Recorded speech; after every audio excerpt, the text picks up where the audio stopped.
మీరు కాపీ చేశారన్న అనుమానం కూడా ఇన్విజిలేటర్ రావచ్చు. వ్యాసంలా కాకుండా బుల్లెట్ పాయింట్ల రూపంలో రాస్తే మూల్యాంకనం చేసే వాళ్ళకి బాగా అర్థమవుతుంది. పెన్నుతో కాకుండా పెన్సిల్తోనే గ్రాఫ్లు వేయండి. ఎందుకంటే పెన్సిల్తో వేసేటప్పుడు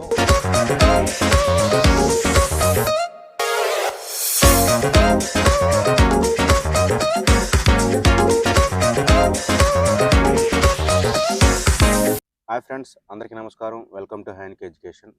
ఎవరైతే మన ఛానల్ కొత్తగా చూస్తున్నారో వాళ్ళందరూ మన ఛానల్ని సబ్స్క్రైబ్ చేసుకొని మన ఛానల్ని ఎంకరేజ్ చేస్తారని మరీ కోరుచున్నాం. మీరు తమ్మునేలు చూసే ఉంటారు. ఈ వీడియో ఎవరి కోసం చేస్తున్నాం మీకు అర్థమై ఉంటుంది. ఎందుకంటే 10th క్లాస్ పిల్లలు ఈ నెల 18వ తారీఖు నుంచి ఎగ్జామ్స్ రాయడం అనేది జరుగుతుంది. వాళ్ళకి జీవితంలో మొట్టమొదటి పబ్లిక్ పరీక్షలు కాబట్టి వాళ్ళలో కొంచెం బిడియం అనేది ఉంటుంది, కొంచెం అవగాహన లోపం అనేది ఉంటుంది. దానివల్ల వాళ్ళు తప్పులు చేయడం అనేది జరుగుతుంది. సో అలా తప్పులు చేయకుండా ఉండడానికి ఎటువంటి జాగ్రత్తలు తీసుకోవాలి, ఎలా రాస్తే ఎక్కువ మార్కులు సంపాదించగలుగుతారు అనే విషయం పైన మనం ఇప్పుడు వీడియో చేయడం అనేది జరుగుతుంది.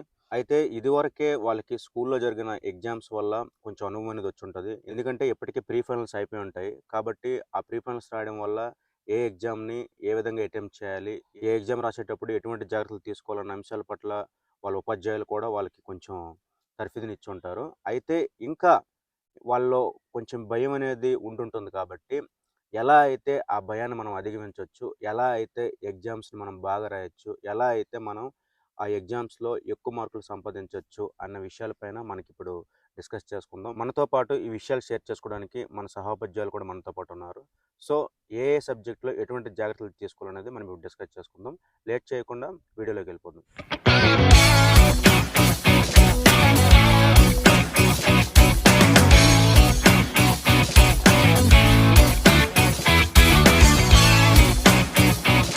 నమస్కారం అండి, వెల్కమ్ టు హైన్కా ఎడ్యుకేషన్. ఈ నెల 18వ తేదీ నుంచి 10th క్లాస్కి పబ్లిక్ పరీక్షలు జరుగుతున్నాయి. ఆ పరీక్షలకి ఆల్రెడీ 10th క్లాస్ పిల్లలు సన్నద్ధం అయిపోయారు. కానీ వాళ్ళలో కొన్ని భయాలు, కొన్ని అపోహలు ఉంటాయి. వాటిని ఎలా అధిగమించాలి అనే కొన్ని సూచనలు, సలహాలు చేయడానికే ఈ చిన్న ప్రయత్నము. ఈ ఎగ్జామ్స్లో పిల్లలు బాగా ప్రిపేర్ అయి ఉంటారు. కానీ వాళ్ళకు ఉండే భయం వలన ఏమవుతుందంటే ఒక్క మార్కు తగ్గినా సరే వాళ్ళకి పరీక్ష ఫెయిల్ అయిపోవచ్చు, లేదా ఒక మార్కు తగ్గడం వలన 10కి 10 గ్రేడ్ కూడా చేజారిపోవచ్చు. కొంతమంది బాగా చదివిన వాళ్ళు కూడా ఇటువంటి చిన్న చిన్న తప్పిదాలు చేయడం వలన వాళ్ళకి ట్రిపుల్ ఐటీలో ప్రవేశం కూడా కోల్పోతుంటారు. పరీక్షలకు బాగా సన్నద్ధమయ్యారు, ఉత్తమ శ్రేణిలో మార్కులు సంపాదిస్తాము అని ధీమాగా ఉండే వాళ్ళు కూడా రిజల్ట్ వచ్చేసరికి, అంటే ఫలితాలు వచ్చేసరికి బిక్కమొహం వేసుకుంటూ ఉంటారు. ఎందుకంటే ఈ చిన్న చిన్న తప్పులు చేయడం వలన. సో ఇటువంటి సందర్భాల్లో మనం ఏ సబ్జెక్టుల్లో ఎటువంటి తప్పులు చేయకూడదు, ఎటువంటి జాగ్రత్తలు తీసుకునే అంశాలపై మనం చర్చించుకుందాం.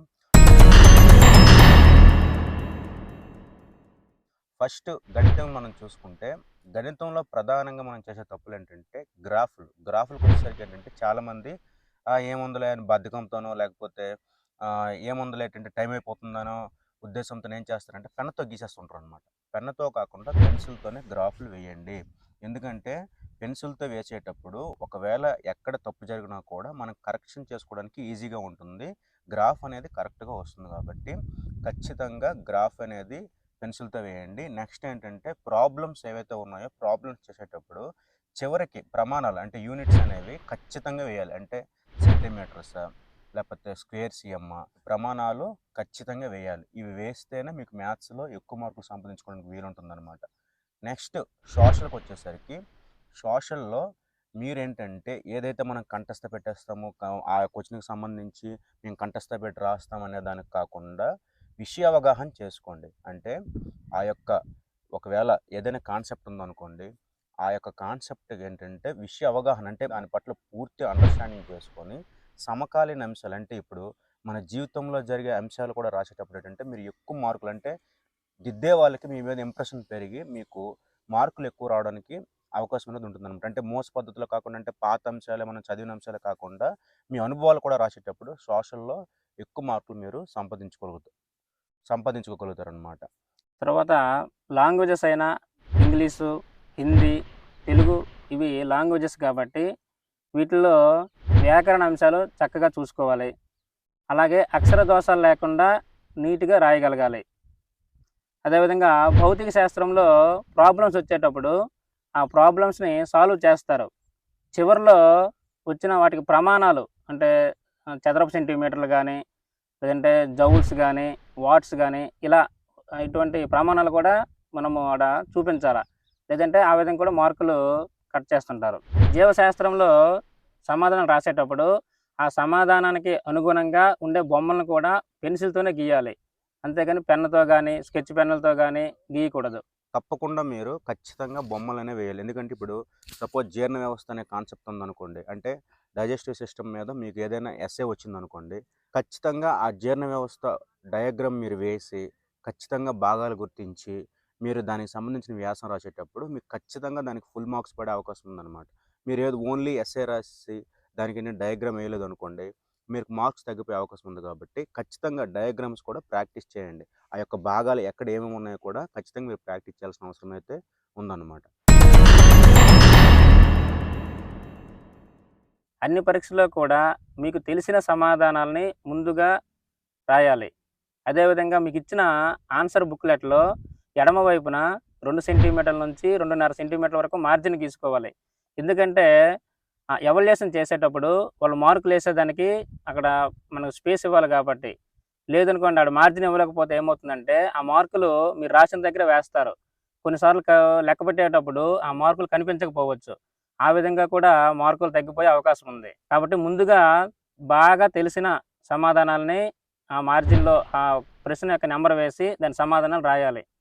ఈ విధంగా రాయడం వల్ల ఏమవుతుందంటే, ఎవాల్యుయేషన్ చేసే వాళ్ళకి మీ మీద మంచి ఇంప్రెషన్ అనేది కలుగుతుంది.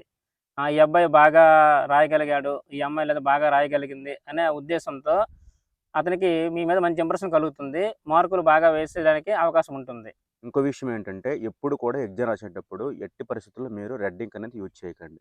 ఒకటి బ్లూ ఇంక్ లేకపోతే బ్లాక్ ఇంక్. ఈ 2 పెన్నుల్లో ఏ పెన్‌తో రాసినా పర్లేదు గానీ, ఎట్టి పరిస్థితుల్లో మీరు రెడ్ ఇంక్‌తో అనేది ఖచ్చితంగా రాయకండి. నెక్స్ట్ విషయం ఏంటంటే మీరేదో ఏంటంటే పెద్ద పెద్ద అక్షరాలు రాసేసి, ఒకే ప్రశ్నని 2, 3 పేజీలు రాసేసినంత మాత్రాన మీకు మార్కులు ఎక్కువ రావు.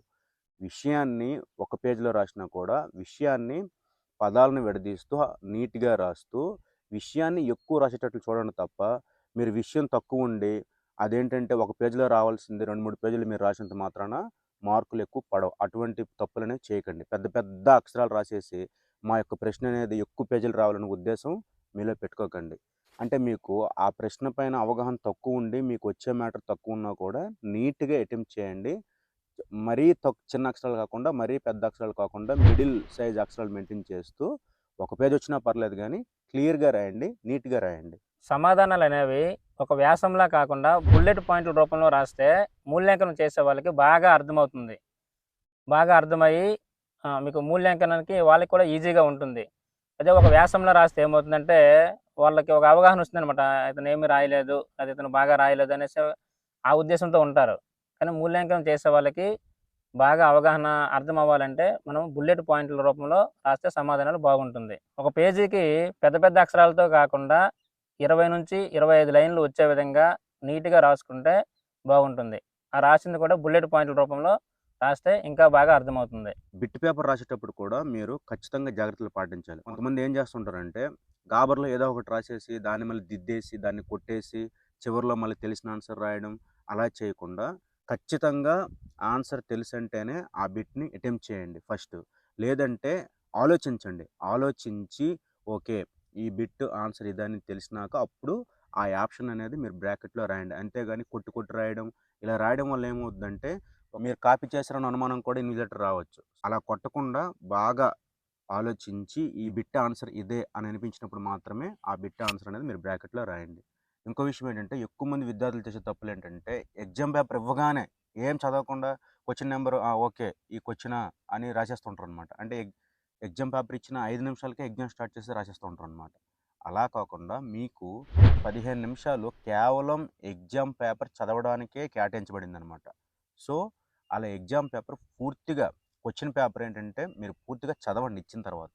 15 నిమిషాలు పూర్తిగా చదివి ఎటువంటి క్వెషన్స్ వచ్చాయి, ఏ ఏ క్వెషన్స్ నేను అటెంప్ట్ చేయగలను, ఏ ఏ క్వెషన్స్ నేను ఈజీగా అటెంప్ట్ చేయగలను అనే విషయం పైన పూర్తి అవగాహన ఏర్పాటు చేసుకున్నాకే మీరు ఎగ్జామ్ అనేది స్టార్ట్ చేయండి. ఎందుకంటే మీకు 15 నిమిషాలు పేపర్ చదవడానికి, అవగాహన చేసుకోవడానికి మీకు కేటాయించబడింది కాబట్టి ఆ ఆ యొక్క సమయాన్ని మీరు యూటిలైజ్ చేసుకోండి. అంతేగాని ఇచ్చిన 5 నిమిషాలకి నేను స్టార్ట్ చేసేయాలి, మాకు టైం సరిపోద్దేమో, మాకేంటంటే ఇంకా ఎక్కువ రాసేయాలి, టైం ఉంటే ఎక్కువ రాసేస్తాం కదా అనే ఉద్దేశాన్ని మీరు పెట్టుకోవద్దు. ఖచ్చితంగా మీరు క్వెషన్ పేపర్ క్లియర్‌గా చదవండి. పూర్తిగా అండర్‌స్టాండ్ అయినాకే మీరేంటంటే ఎగ్జామ్ అనేది మొదలుపెట్టండి. అలా అని చెప్పేసి మీరేంటంటే గంటల తరబడి చదువుకొని ఉండకూడదు. 15 నిమిషాలు చదవండి. చదివి అవగాహన చేసుకున్నాక ఎగ్జామ్ అనేది స్టార్ట్ చేయండి. ఇంకా కొంతమంది చేసే తప్పులేంటంటే క్వెషన్స్ అంటే ఇంకా మిగిలుంటాయి. అంటే వేరే టాపిక్ అంటే వేరే సెక్షన్‌లో రాయడానికి మిగిలుంటాయి. కానీ ఇందులో వచ్చని చెప్పేసి ఫస్ట్ ఏంటంటే చాయిస్ కూడా రాసేస్తుంటారనమాట. అలా ఎప్పుడు మీరు చేయకండి. అన్ని సెక్షన్‌లో వాళ్ళు ఎన్ని మార్కులకైతే కేటాయించారో ఆ మార్క్స్ క్వెషన్స్ అన్నీ రాసినాకే మీరు చాయిస్ రాయండి. అంతేగాని ఇందులో నాకు వచ్చినవి ఉన్నాయి కదా! ఆ సెక్షన్ తర్వాత రాద్దాం.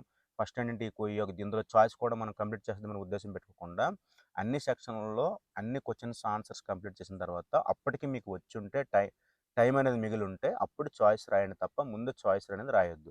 జవాబులన్నీ రాసిన తర్వాత ఒక 10, 15 నిమిషాలు టైం ఉందంటే ముందుగానే క్లోజ్ చేసేయాలి ఎగ్జామ్‌ని. ఆ 15 నిమిషాల్లో ఒకసారి మీరు రాసినవన్నీ ఒకసారి క్రాస్ చెక్ చేసుకోవాలి. అంటే ప్రశ్న నంబర్ వేసామా లేదా? ఏ ప్రశ్నకి ఆ నంబర్ వేసామా? లేదా దానికి జవాబు సరిగ్గా రాసామా లేదా? అని చూసుకోవాలి. ఒకసారి క్రాస్ చెకింగ్ చేసుకుంటే బావుంటుంది. ఇలా రాసుకునేటప్పుడు ఏంటంటే మీరు క్వెషన్స్ నెంబర్స్ కరెక్ట్‌గా వేసామా లేదా? ఈ సరిగ్గా ఏంటంటే ఇప్పుడు ఈ క్వెషన్‌కి సంబంధించి ఈ క్వెషన్ నెంబర్ వేసామా? లేకపోతే ఇంకో క్వెషన్ నెంబర్ వేసామా? అనేది కూడా మీకు అవగాహన ఏర్పడుతుంది కాబట్టి ఖచ్చితంగా మీరు క్రాస్ చెకింగ్ అనేది చేసుకోండి. ఎందుకంటే ఒకవేళ తప్పులు మనం అనుకోకుండా దొర్లినా కూడా మీకేంటంటే మీరు ఐడెంటిఫై చేయగలుగుతారు. దాన్ని సరిదిద్దుకోగలుగుతారు కాబట్టి ఖచ్చితంగా క్రాస్ చెక్ చేయండి. ఈ విషయాలన్నీ మాకున్న పరిజ్ఞానం ఆధారంగా తర్వాత ఏంటంటే కొంతమంది నిపుణులు చెప్పిన విషయాల ఆధారంగా మేము అన్నిటిని క్రోడీకరించి మేమేంటంటే మీకు చెప్పడం అనేది జరిగింది.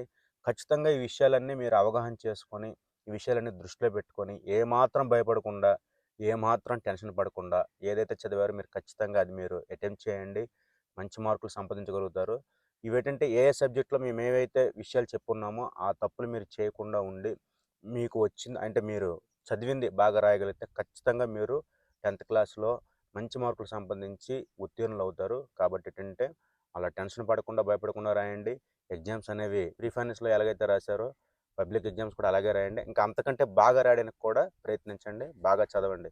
మీరు బాగా చదివి మంచి మార్కులు సంపాదించుకుంటారని ఆశిస్తూ, మా ఐన్‌కే ఎడ్యుకేషన్ తరపున మీ అందరికీ ఆల్ ది బెస్ట్ చెప్తూ, మరో మంచి వీడియోతో మళ్ళీ కలుద్దాం. అంతవరకు సెలవు. Thank you. Bye bye. నమస్కారం.